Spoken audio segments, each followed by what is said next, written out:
السلام عليكم ورحمة الله وبركاته. اللهم صل وسلم وبارك على سيدنا محمد. النهاردة بقى مشتريات من السوق، خضار وكده، وكمان في حاجات جايباها لتفريزات رمضان. يعني جايبة النهاردة الطماطم دي، انا جايبة دول 6 كيلو للخزين، هفرزها يعني واوريكم طريقتي في التفريز. ودي 4 كيلو، جايبة الكيلو كان ب8 جنيه، يعني كيلو وربع ب10. الأربعة دول أنا جايبهم يعني أستخدمهم وكده، أحطهم في التلاجة. والستة دول هفرزهم. طبعا أنا مش بفرز 6 بس، أنا كل ما بنزل بجيب مثلا 4 5، ويعني مش بفرز برضو كتير. كل ما بنزل أشتري خضار بشتري طماطم، يعني 5 كيلو 4 على حسب يعني. وبفرزها وبحطها. أنا كده كده طول ما الطماطم رخيصة في السوق أنا بجيب وبستخدمها، لكن لما بتغلى بقى ببدأ أطلع من الفريزر، عشان كده مش بفرز كتير يعني. ده جزر، أنا كنت جايبة بسلة وفرستها بس ما جبتش جزر، فجبت جزر، ويعني جبته كبير شوية عشان خاطر يعني لو صغير هيضيع في التقشير. ده كان برضو يعني ادتني برضو الكيلو ربع ب10. دول كده ب20. وده ربع ليمون ب7.5.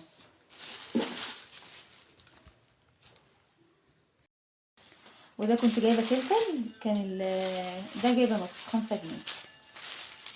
انا مش بستخدمه في حاجة غير لما بس باجي اعمل محشي او كده بحطه على المحشي. ده بقى خيارة، الكيلو 15. انا كنت جايبة ده كيلو يعني للسلطة كده استخدمه، وكيلو اللي هي الصغيرة شوية بحيث ان انا هعملها، هخللها، بحبها جنب الاكل كده، مش لرمضان يعني، نخللها ولما تخلص بجيب غيرها.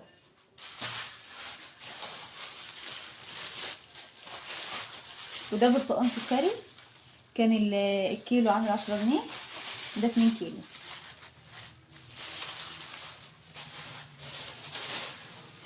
الشوفان دي برضو اللي هو البلدي ده، هو كان الاول ما نزل كان الكيلو وربع ب10، دلوقتي بقى الكيلو ب10.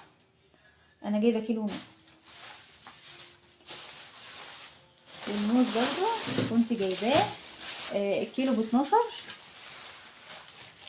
وجبت دول، ده 2 كيلو.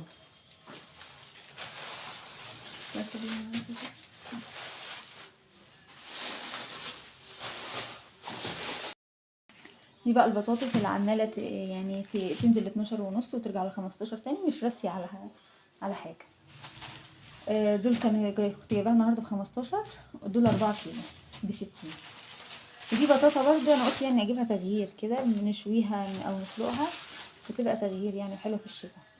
ده كان الكيلو عامل 12 جنيه، هي كملتهم لي 15 جنيه، وزنتهم ب15. هنا بقى كنت جايبه جرجير، انا بحب احطه على السلطه يعني، كانت الربطه بجنيه، جبت 3.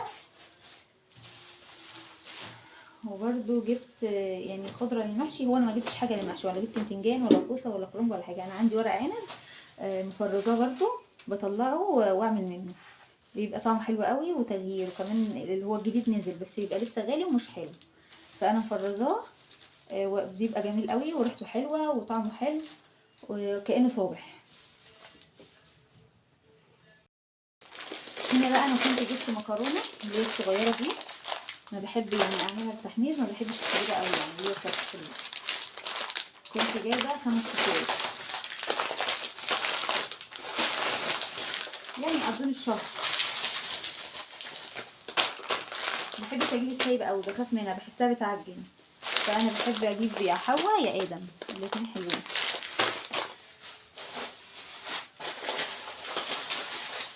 وده برضه لسان عصفور، حوا برضه، دول كيسين برضه هيقضوني الشهر.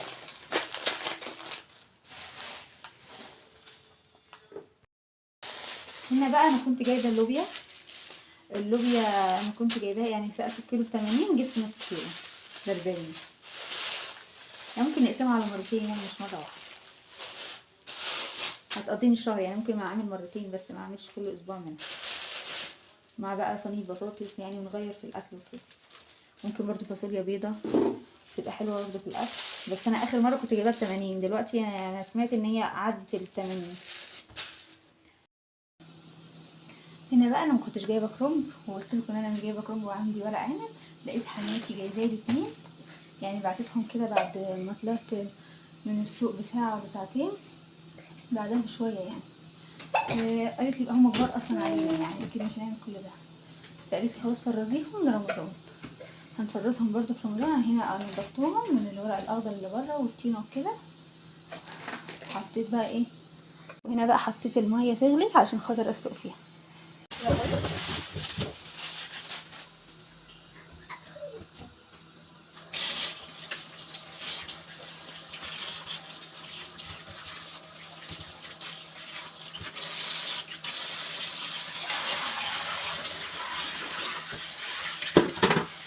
طبعا كده كميه كبيره زي ما قلت لكم.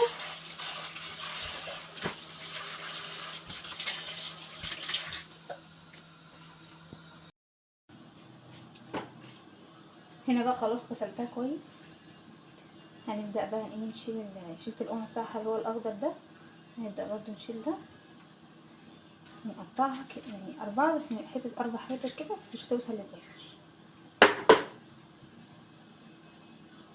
اللي عايز يفرز طماطم دلوقتي ده وقتها، حلوة جدا يعني. كيلو ربع ب10، كويسة سعرها كويس، بدل عشان هي يعني بتغلى كل شوية تنزل وترفع تاني. يعني قبل ما انا انزل السوق بيومين كان في حد قايل ان الجايبة ال3 ب20، بس طبعا كل يوم السعر بيختلف شوية، فاللي حابة اتفرز دلوقتي احسن يعني. انا طبعا بحب اجيب كمية صغيرة عشان حتى ما تبقاش موجودة عليها. كل ما بنزل كده بجيب 5 4 افرز، هنعملها كلها كده بالشكل ده.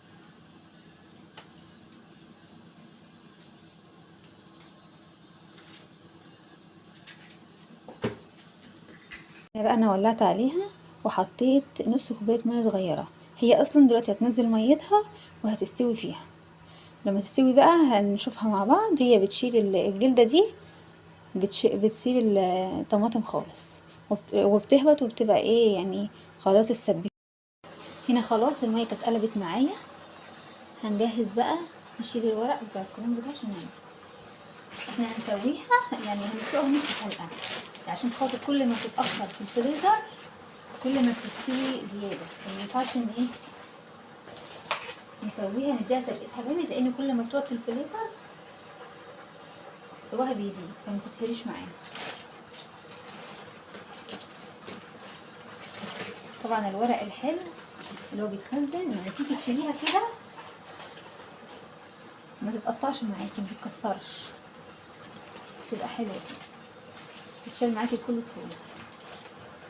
مش التاني بقى بيبقى مثلا في عروق او كده فبيتكسر معاكي.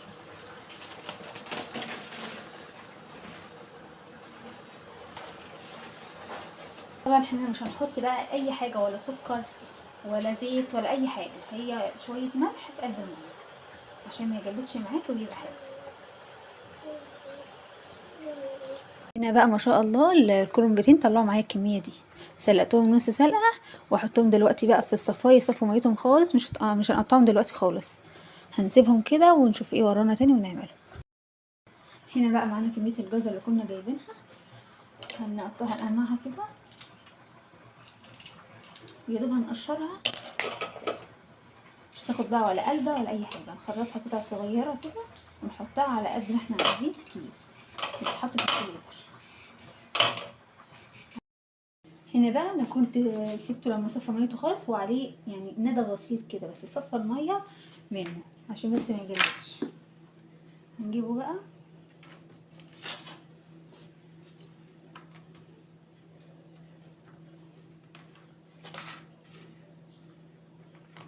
نقطع بقى العروق بتاعته كده. وبصراحه الورقه ناعمه وجميله.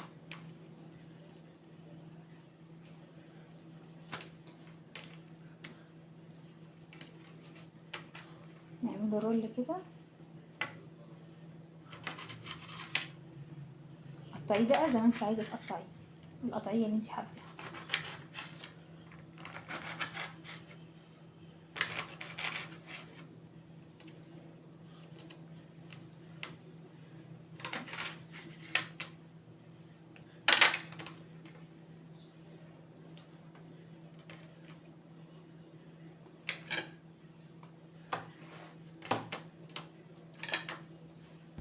هنا بقى كانت اتعملت خلاص، الطماطم خلصت، اهي القشرة بتاعتها بتتشال بكل سهولة اهي. وكمان هي كده انا سبتها لما بردت عشان خاطر اعملها في الخلاط ما بوظش الخلاط، فكان فيها بقى نسبة مية، فلما بردت كده شربت المية بتاعتها. احطها بقى في الخلاط عشان خاطر لو انت عندك هاند بلندر مستنيش انها تبرد هتعملي على طول، بس انا ما عنديش، فاستنيتها لما تبرد اعملها في الخلاط عشان الخلاط ما يبص. هنا بقى انا كنت خلاص خلصت، ودوت الطماطم كنت عملتها يعني صفيتها ضربتها في الخلاط، كانت بردت معايا خالص وصفيتها عشان خاطر القشر بتاعها بيعمل مرارة في الطبخ، فتصفيها عشان خاطر لما تيجي تطبخي منها ما تخليش الاكل طعم وحش. هنا الجزر كنت خلاص قطعته وحطيته في الاكياس، كل بقى يعني انتي على حسب ما انتي عايزه تحطي قد ايه. والكرنبتين قطعوا معايا الكميه الحلوه دي. هنا ال6 كيلو اللي هما الطماطم عملوا معايا 5 اكياس، بس الكيس يعني حلو يعني مش صغير. دول 6 كيلو من الطماطم. كده خلاص الفيديو خلص، اشوفكم على خير في فيديو جديد.